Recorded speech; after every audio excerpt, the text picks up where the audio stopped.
So ayan na mga ka-DIY, napigaan na natin siya. So yun o, nalinis na rin natin. Papakita ko lang sa iyo. Yun o.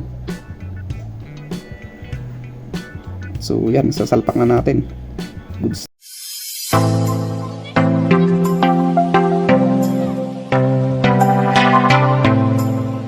Hello, good day po sa ating lahat. It's me again, DIY Electromoto. Tagal-tagal na rin tayong hindi nakapag-upload dito sa ating YouTube channel. Siguro busy na rin at saka wala na tayong may upload na mga DIY. At ito ngayon, meron tayong DIY repair ngayon na Epson L300 110. Bali, ang pala nito, ang problema nito, yung print head niya barado, hindi siya makuha sa software maintenance dun sa deep cleaning. So ginawa natin siyang paraan, nag manual cleaning tayo. So okay na yung unit. So bali, ang gagawin pala natin ngayon ay yung maglilinis tayo dun sa kanyang ink pad, kasi nga puno na siya. At saka kung mapapansin nyo, yung mga printer, yung mga lumang printer, may naglilik na ink sa ilalim. Ibig sabihin nun, puno na yung kanyang ink pad, gawa ng palaging na-deep clean at saka basta ganun. Ito kasi palaging ganun yung nangyayari.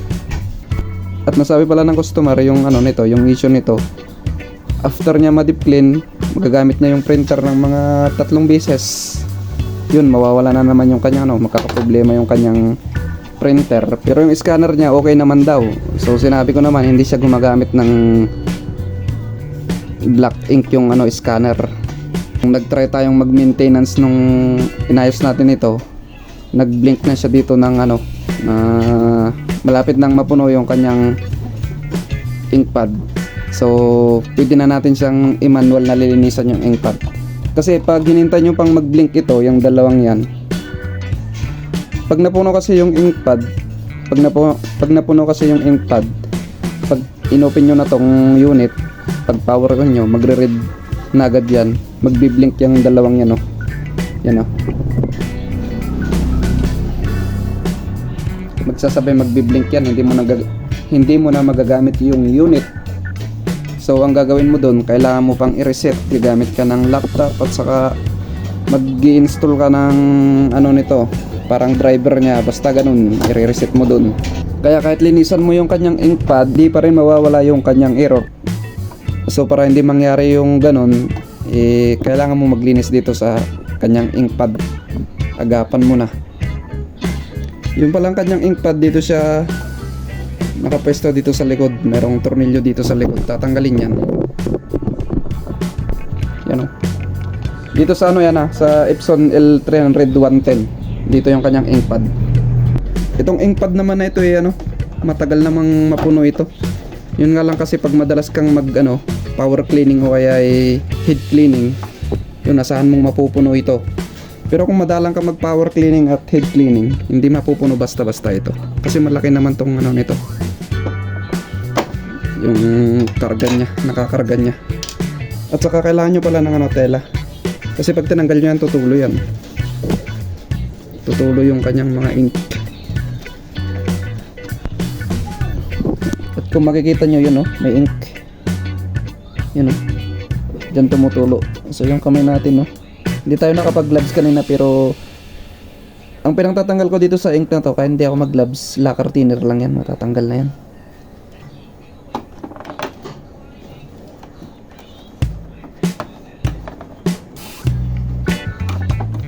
Yun, sabihin natin. Tapos dito sa kanyang ink pad na ito, meron siya uling tornilyo na isa. Kailangan natin yan siyempre tanggalin. Pag natanggalan natin yan,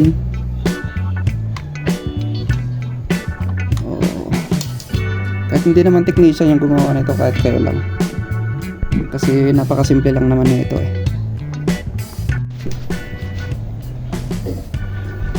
So after natin matanggal yung tornilyo doon, kulang tayo ng flat screw, tapos sungkitin natin ito para humiwalay yung sa line. Yun. Tapos dahan-dahanin natin hugutin yan, kasi yun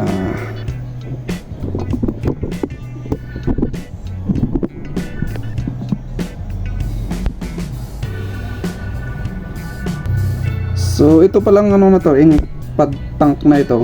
May nabibiling pad nito. Mura lang naman pero tayo hindi na natin to hindi na natin papalitan. Pipigayin lang natin ito. Pwede nyo naman itong hugasan ng tubig washable naman siya, tapos ibilad nyo lang kaya patuyuan nyo. Huwag nyo isasalpak na hindi natuyo, mas maganda pag tuyong-tuyo siya. Pero itong sa atin, pipigan lang natin, hindi ko siya hugasan ng tubig. So yun lang. So ayan na mga ka-DIY, napigaan na natin siya. So yun nalinis na rin natin. Papakita ko lang sa iyo. So yan, sasalpak na natin. Goods na yan. Plug and play na lang yan.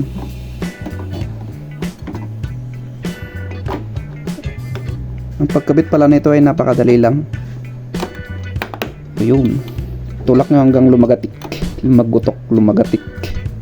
Kasi may mga lock yan.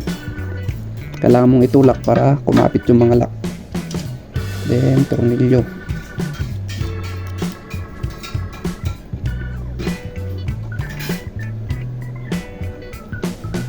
So, sana po makatulong ang video na to. Don't forget po to subscribe sa ating YouTube channel and God bless po sa lahat. When I come around, got the whole thing wobbin'.